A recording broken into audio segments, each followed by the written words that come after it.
Hey everybody, how we doing?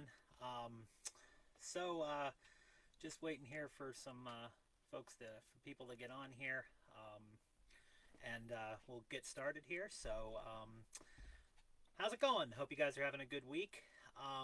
If I look a little different tonight, it's because I'm trying out a new HD camera, a webcam. I When I put the webcam footage of one of our weekly vlogs in the Hill View Manor video, I didn't like how blurry it looked. So I decided to get something a little more high def. I know that's what you want in your life, me in HD. One thing I'll tell you, I just got it today, and I probably shouldn't even be using it right after I get it.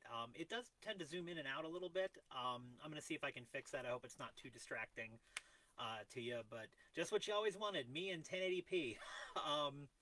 So good evening. I hope you all enjoyed the video from Hillview Manor.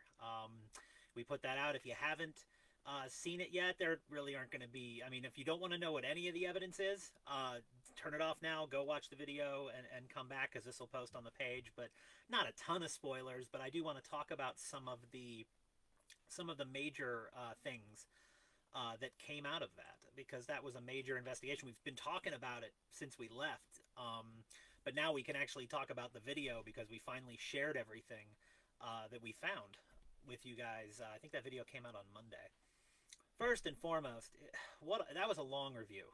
We had 43 hours of video, 9 hours of audio, over 300 pictures, and that's not totally, that's not a lot more, excuse me, than what we normally have, but at the same time, it's a lot, and it takes us a lot of time to do it. We have full-time jobs, but to be able to turn that all around in 2 weeks, myself, we did a lot of work. Emily really plowed through the audio, found it, and what was amazing about it is we came out of there with a ton of stuff.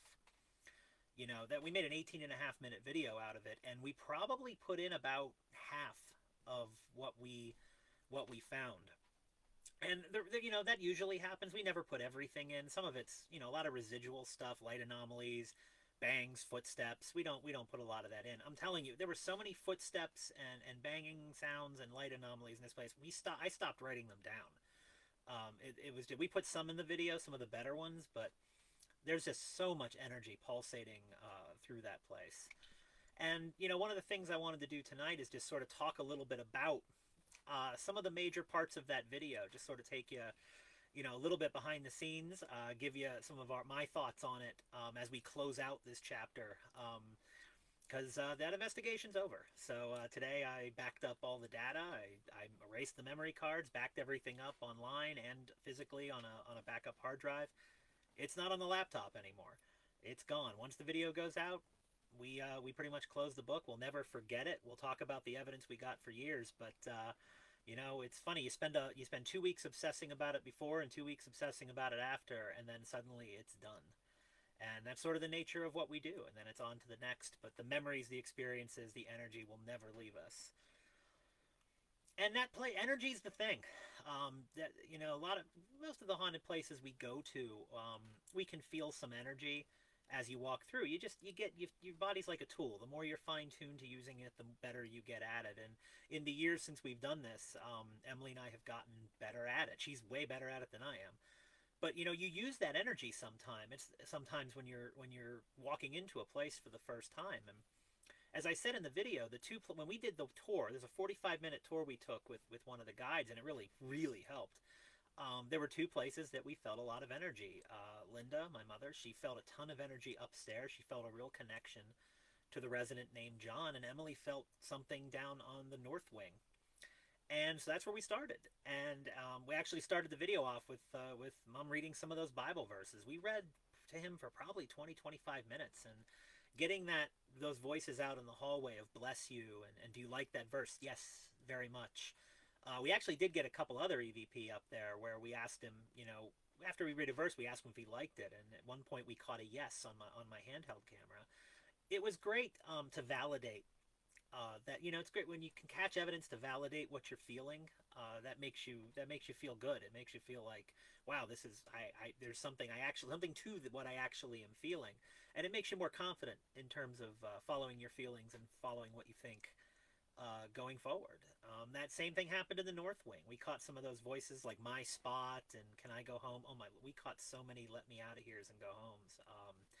A lot of it residual, but pretty heartbreaking. But to have that sequence of events happen in the North Wing, where Emily and Al get told to leave, and then our REM pod goes off in the hallway, forcing them to leave, and then the book slides off the shelf, um, which was both wonderful and frustrating simultaneously.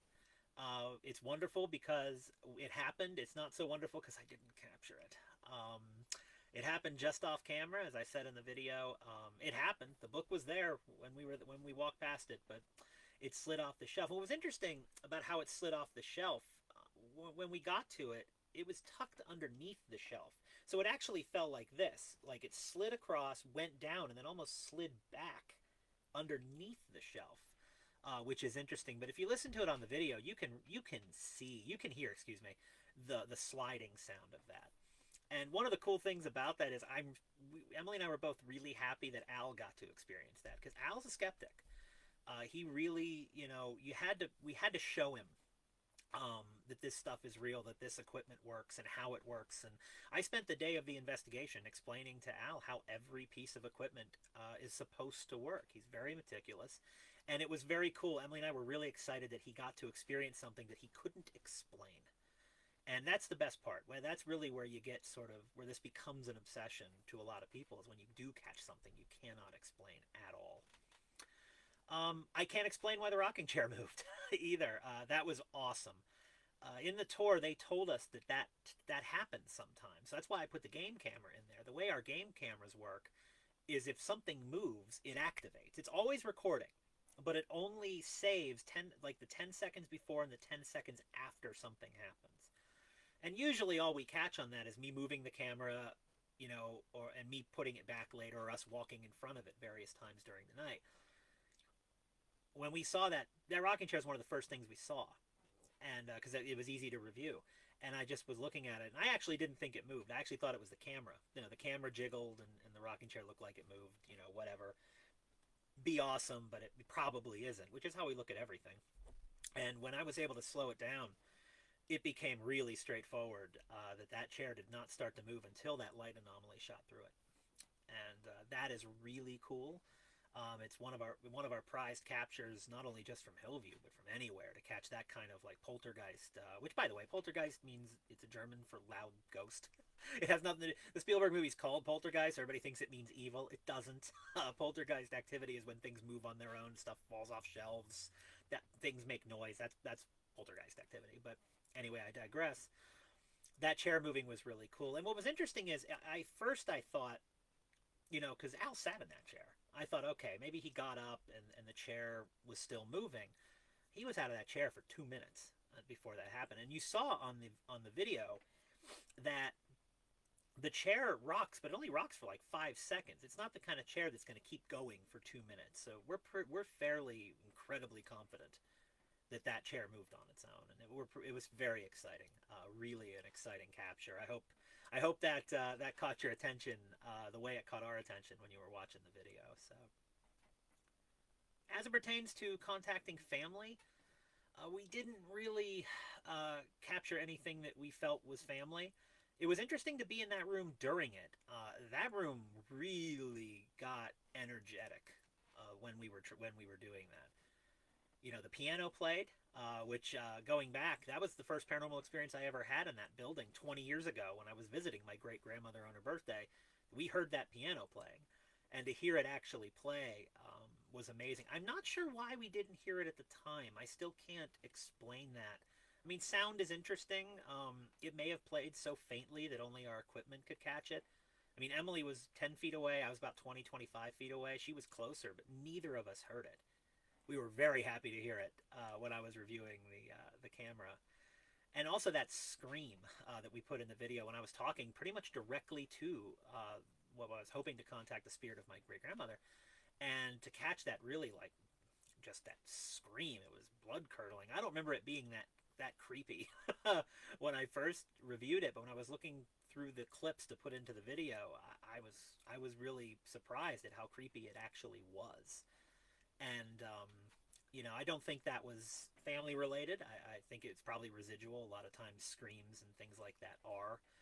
And residual energy, like I said in the video, it's not intelligent. It doesn't react to you, what you're asking, what you're saying. It doesn't even react to you being there. It's a tape. It plays over and over and over and over again. It's energy that just keeps going, keeps happening, whether you're there or whether you're not. And that's where all those light anomalies and footsteps and bangs and a lot of those get out, let me out, can I go home kind of voices come from, I think, in a place like Hill View Manor, which operated as a nursing home for many years. And a lot of people, well, they were lonely. They longed for visitors, and thankfully, interestingly enough, they're going to get them.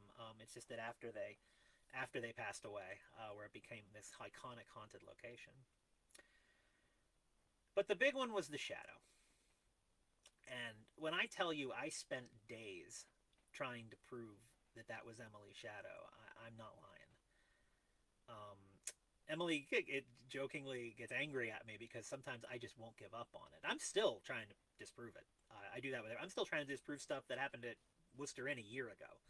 I never can settle on it. It still bugs me sometimes, but I tried to be as thorough as possible in that video, explaining to you why we didn't feel that that was Emily's shadow, and to the point that I hope it wasn't boring. But I wanted you to see how we look at that, and it wasn't our lights. Our lights were either facing the wrong direction, or they were too close to Emily's body, or they were on the wrong side of Emily's body. You can't have a light on your left side and have it project the full body shadow of your right side when it's leaning up against your chest. You can't. It doesn't work. There's security cameras. You can't have a camera mounted on the ceiling aiming down, cast a shadow that's higher than the light actually is. That isn't how shadows work. And that shadow is just chilling and creepy. Even creepier for Emily and I, because we were there, and that second floor, I actually in the video in reviewing it, both Emily and I said multiple times on the second floor, it feels like there's somebody behind you all the time. And even the people who worked there said the same thing. And I actually turned my handheld camera around a couple of times while I was walking forward just to see if I could catch something creeping up behind me. And for that to happen to Emily right at the end of the night, that was amazing. A little terrifying, actually. We shared it with a friend of ours who replied, "How do you sleep at night?" It is what it is. I mean, it was a creepy place. That hallway right there, we felt something when that happened, and apparently there was something behind Emily, and it's chilling. It's anytime you catch a shadow figure. To me, they're the most evocative. They're the most ones that give the most emotion out of, ooh, they're the ones who give me the heebie-jeebies when I'm reviewing the evidence. I still, get some goosebumps when I watch that clip, just because of how jarring it is and how rare it is too. Catching a rocking chair move and catching a shadow figure, that's not stuff that happens every day, and that's one of the things that makes that location so iconic and so special. But it's done. We're done with it, and you know what? I'm glad. I'm glad it's over. There was it was a great place. Everybody we dealt with there was so nice and so supportive. The people who were there that night were volunteers, were amazing. But there was a lot of paperwork and a lot of licensing and a lot of fees, and we had to pay extra to make the video. I'm really glad to see that video's over 1,000 views because we paid to make it. Some people asked, why didn't we do a Facebook Live from the location? Because it would have cost us more money to do it that way. They charge you to do the live. And there was a lot of rules. Here's what you can do. Here's what you can't do. Now, most of them made sense. But, it's just, I felt a little boxed in by, what it is we could and couldn't do because it's such a well-known location. And you got to have those rules because people will do stuff. They told us a story about one of the paranormal shows that set off fireworks in the atrium, and the owner didn't find out about it till she watched the episode. And by the way, I have no idea what they were trying to find with fireworks. I don't know. But that's why you have to have those rules. And the other reason that, that we're kind of glad to be moving on is there's a little bit of an empty feeling that comes with this one. And it's because it's a one-time thing. We're not going back. It's very expensive to go there, and if we're going to spend that kind of money to go somewhere, we're going to go somewhere different. I think I said that a couple of weeks ago. But you know, we didn't get to do everything. We didn't get to do the whole building because it was 85,000 square feet and there were four of us. So there were parts of the building we just didn't get to.